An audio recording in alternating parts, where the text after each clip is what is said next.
शांति। Good morning.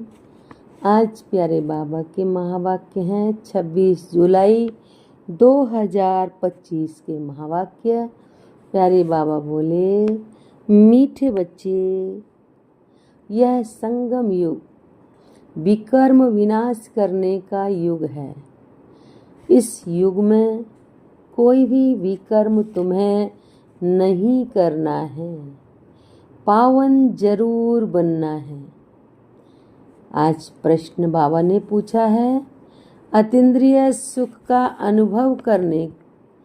अनुभव किन बच्चों को हो सकता है? उत्तर दिया है बाबा ने, जो अविनाशी ज्ञान रत्नों से भरपूर हैं, उन्हें ही अतीन्द्रिय सुख का अनुभव हो सकता है। जो जितना ज्ञान को जीवन में धारण करते हैं, उतना साहूकार बनते हैं। अगर ज्ञान रत्न धारण नहीं तो गरीब हैं। बाप तुम्हें पास्ट, प्रेजेंट, फ्यूचर का ज्ञान देकर त्रिकालदर्शी बना रहे हैं। आज बाबा ने गीत दिया है, ओम नमो शिवाय, Om Shanti. Past so present चल रहा है, फिर ये जो प्रेजेंट है वह पास्ट हो जाएगा। यह गायन करते हैं पास्ट का। अभी तुम पुरुषोत्तम संगम युग पर हो। पुरुषोत्तम अक्षर जरूर डालना चाहिए। तुम प्रेजेंट देख रहे हो, जो पास्ट का गायन है वह अब प्रैक्टिकल हो रहा है। इसमें कोई संशय नहीं लाना चाहिए। बच्चे जानते हैं संगम युग भी है, कलयुग का अंत भी है। बरोबर संगम युग 5000 वर्ष पहले पास्ट हो गया है, अब फिर प्रेजेंट होना है। अब बाप आए हैं, फ्यूचर भी वही होगा जो पास्ट हो गया। बाप राजयोग सिखला रहे हैं, फिर सतयुग में राज्य पाएंगे। अभी है संगम युग। यह बात तुम बच्चों के सिवाय कोई भी नहीं जानते। तुम प्रैक्टिकल में राजयोग सीख रहे हो।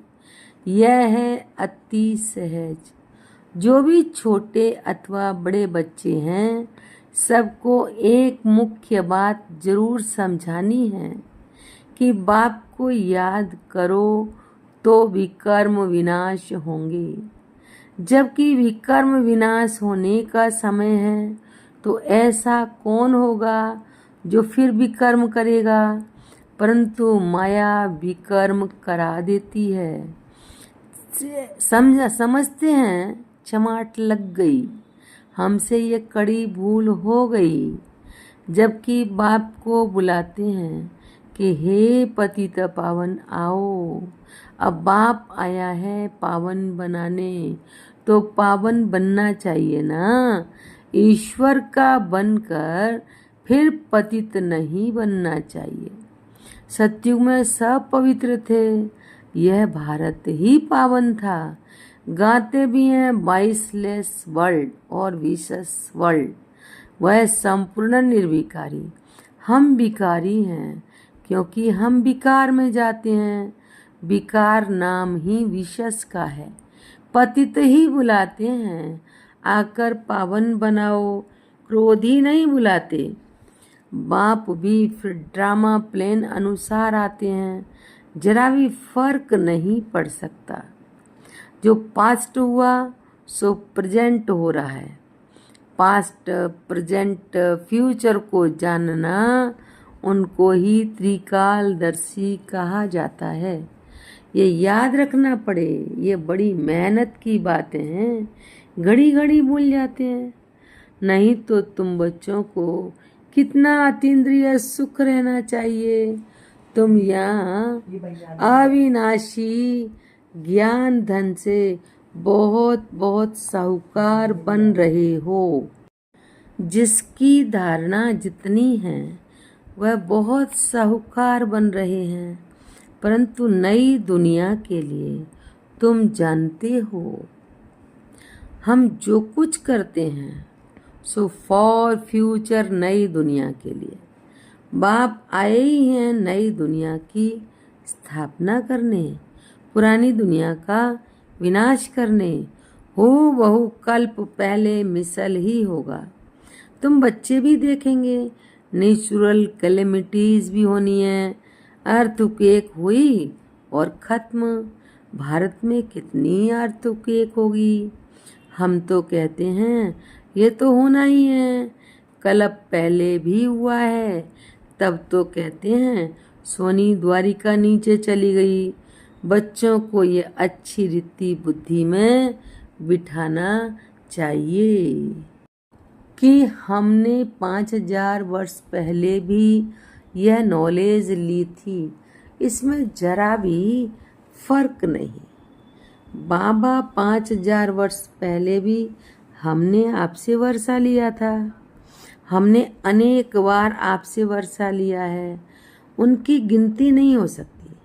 कितने बार तुम विश्व के मालिक बनते हो, फिर फकीर बनते हो।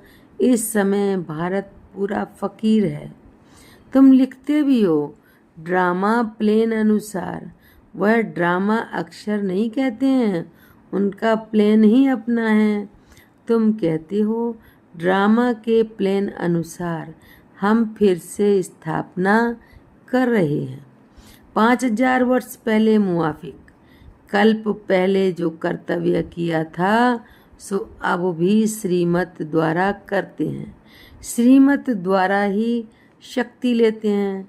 शिव शक्ति नाम भी है ना, तो तुम शिव शक्तियाँ देवियाँ हो, जिनका मंदिर में भी पूजन होता है। तुम ही देवियाँ हो जो फिर विश्व का राज्य पाती हो। जगत अम्बा को देखो कितनी पूजा है, अनेक नाम रख दिए हैं। है तो एक ही, जैसे बाप भी एक ही शिव है। तुम भी विश्व को स्वर्ग बनाते हो तो तुम्हारी पूजा होती है। अनेक देवियाँ हैं। लक्ष्मी की कितनी पूजा करते हैं। दीपमाला के दिन महालक्ष्मी की पूजा करते हैं। वह हुई हेड। महाराजा महारानी मिलाकर महालक्ष्मी कह देते हैं, उसमें दोनों आ जाते हैं। हम भी महालक्ष्मी की पूजा करते थे। धन वृद्धि को पाया तो समझेंगे माँ लक्ष्मी की कृपा हुई। बस हर वर्ष पूजा करते हैं। अच्छा, उनसे धन मांगते हैं, देवी से क्या मांगे? तुम संगम युगी देवियाँ स्वर्ग का वरदान देने वाली हो। मनुष्यों को यह पता नहीं है कि देवियों से स्वर्ग की सब कामनाएं पूरी होती हैं। तुम देवियाँ हो ना, मनुष्यों को ज्ञान दान करती हो, जिससे सब कामनाएं पूरी कर देती हो। बीमारी आदि होगी तो देवियों को कहेंगे ठीक करो, रक्षा करो। अनेक प्रकार की देवियां हैं। तुम हो संगम युग की शिव शक्ति देवियां। तुम ही स्वर्ग का वरदान देती हो। बाप भी देते हैं, बच्चे भी देते हैं, महालक्ष्मी दिखाते हैं, नारायण को गुप्त कर देते हैं। बाप तुम बच्चों का कितना प्रभाव बढ़ाता है। देवियाँ 21 जन्म के लिए सुख की सब कामनाएं पूरी करती हैं। लक्ष्मी से धन मांगते हैं। धन के लिए ही मनुष्य अच्छा धंधा आदि करते हैं। तुमको तो बाप आकर सारे विश्व का मालिक बनाते हैं, अथाह धन देते हैं। श्री लक्ष्मी नारायण विश्व के मालिक थे, अभी कंगाल हैं। तुम बच्चे जानते हो राजाई की फिर धीरे धीरे उतरती कला होती है। पुनर्जन्म लेते लेते कला कम होते होते अभी देखो कैसी हालत आकर हुई है।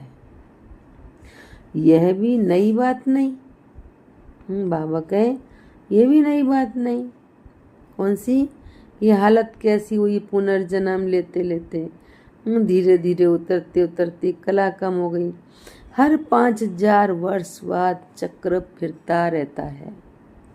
अभी भारत कितना कंगाल है। रावण राज्य है, कितना ऊंच नंबर 1 था, अभी लास्ट नंबर है। लास्ट में ना आए तो नंबर 1 में कैसे जाए? हिसाब है ना। धीरज से अगर विचार से अगर मंथन करें तो सब बातें आपे ही बुद्धि में आ जाएंगी। कितनी मीठी मीठी बातें हैं। अभी तो तुम सारे सृष्टि चक्र को जान गए हो। पढ़ाई सिर्फ स्कूल में नहीं पढ़ी जाती, टीचर सबक देते हैं। सबक माना लेसन, घर में पढ़ने के लिए, जिसको होमवर्क कहते हैं। बाप भी तुमको घर के लिए पढ़ाई देते हैं।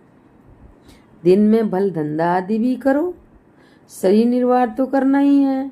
अमृत वेले तो सबको फुर्सत रहती है। सवेरे सवेरे 2-3 बजे का टाइम बहुत अच्छा है। उस समय उठकर बाप को प्यार से याद करो। बाकी इन विकारों ने ही तुम्हें आदि मध्य अंत दुख की किया है। रावण को जलाते हैं परंतु इसका भी अर्थ कुछ नहीं जानते। बस सिर्फ परंपरा से रावण को जलाने की रस्म चली आई है।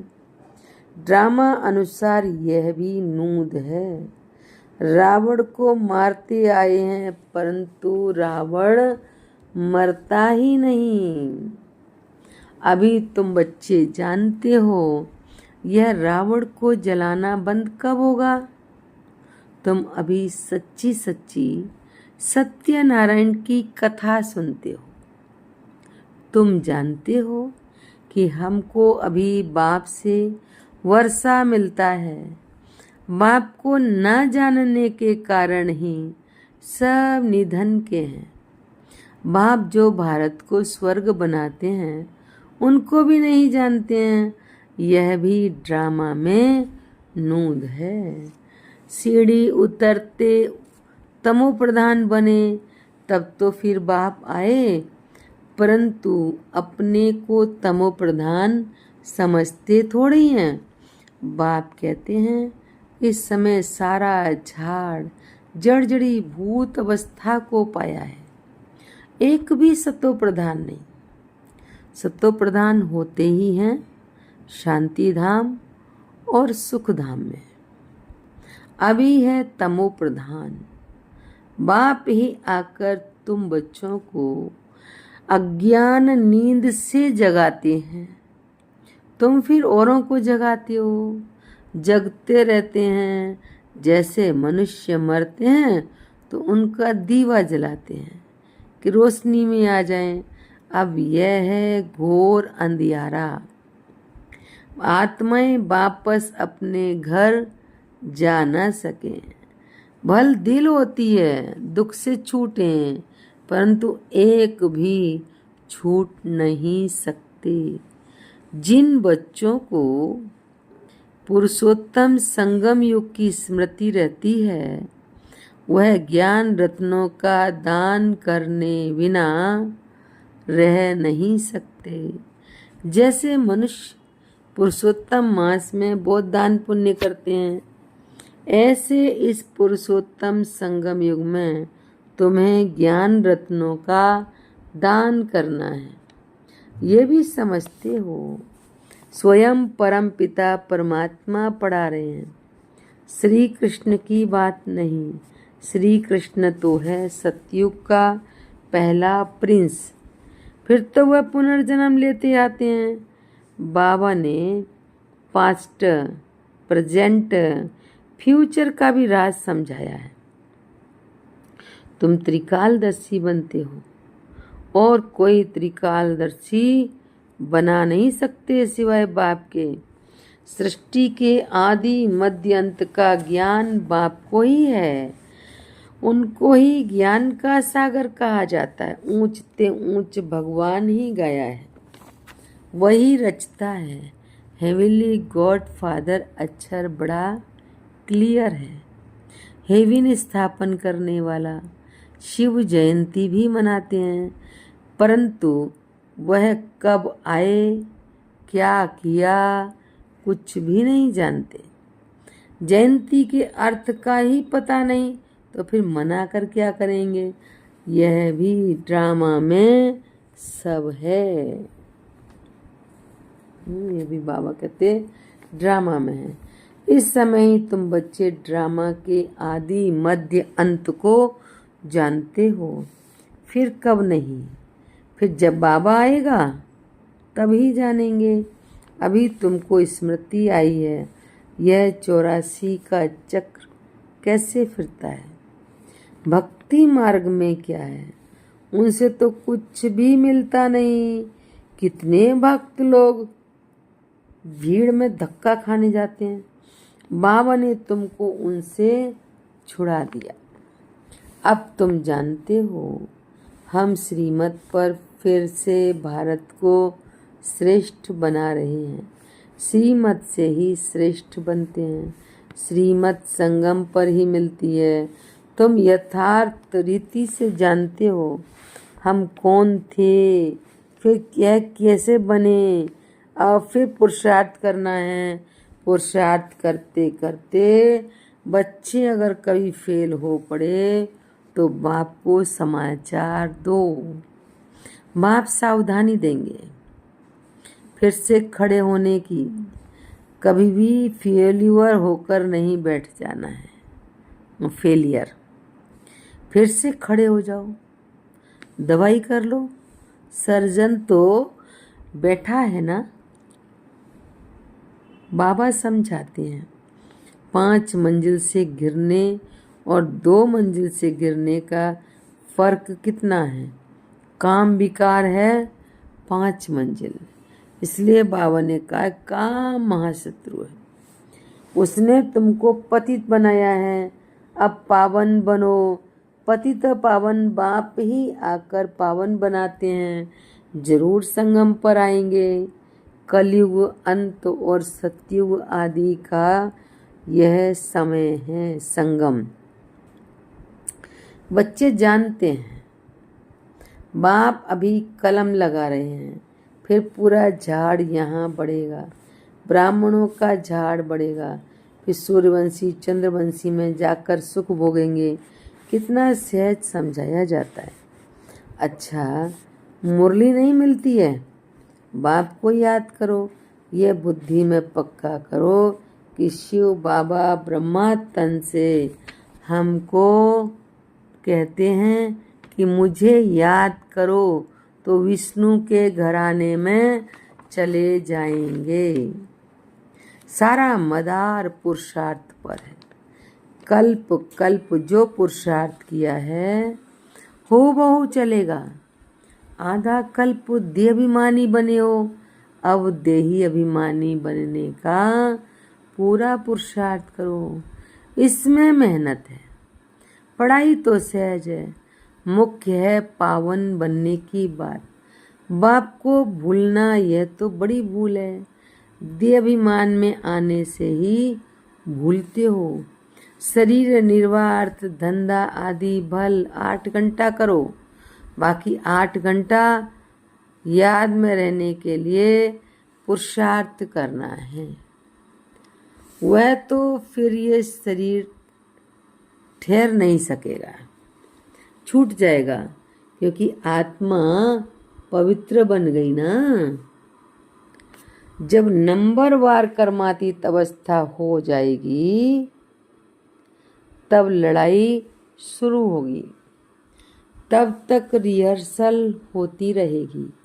अच्छा, मीठे मीठे सिक्की लदे बच्चों प्रति माता पिता बाप दादा का याद प्यार और गुड मॉर्निंग।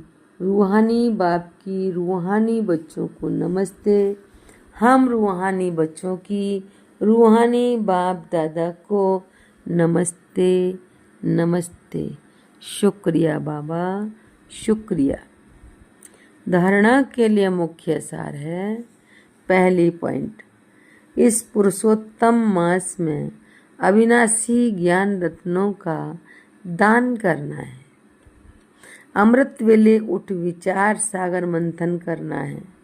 श्रीमत पर शरीर निर्वार्थ करते हुए बाप ने जो होमवर्क दिया है वह भी जरूर करना है। दूसरी पॉइंट, पुरुषार्थ में कभी रुकावट आए तो बाप को समाचार देकर श्रीमत लेनी है। सर्जन को सब सुनाना है। विकर्म विनाश करने के समय कोई भी विकर्म नहीं करना है। आज का वरदान है, अखंड योग की विधि द्वारा अखंड पूज्य बनने वाली श्रेष्ठ महान आत्मा भव। व्याख्या है, आजकल जो महान आत्माएं कहलाती हैं उन्हों के नाम अखंडानंद आदि रखते हैं, लेकिन सब में अखंड स्वरूप तो आप हो। आनंद में भी अखंड, सुख में भी अखंड। सिर्फ संग दोष में न आओ। दूसरे के अवगुणों को देखते सुनते डोंट केयर करो तो इस विशेषता से अखंड योगी बन जाएंगे। जो अखंड योगी हैं वही अखंड पूज्य बनते हैं। तो आप ऐसी महान आत्माएं हो जो आधा कल्प पूज्य स्वयं पूज्य स्वरूप में रहती हो और आधा कल्प आपके जड़ चित्रों का पूजन होता है। आज बाबा ने स्लोगन दिया, दिव्य बुद्धि ही साइलेंस की शक्ति का आधार है। दिव्य बुद्धि ही साइलेंस की शक्ति का आधार है। अव्यक्त इशारे संकल्पों की शक्ति जमा कर श्रेष्ठ सेवा के निमित्त बनो। जो अपनी सूक्ष्म शक्तियों मन बुद्धि को हैंडल कर सकता है वह दूसरों को भी हैंडल कर सकता है। इसलिए स्वयं के ऊपर कंट्रोलिंग पावर, रूलिंग पावर हो तो यही यथार्थ और रूलिंग पावर बन जाती है। चाहे अपनी आत्माओं, चाहे अज्ञानी आत्माओं को सेवा द्वारा हैंडल करो, चाहे ब्राह्मण परिवार में स्नेह संपन्न संतुष्टता संपन्न व्यवहार करो, दोनों में सफल हो जाएंगे। अच्छा, ओम शांति।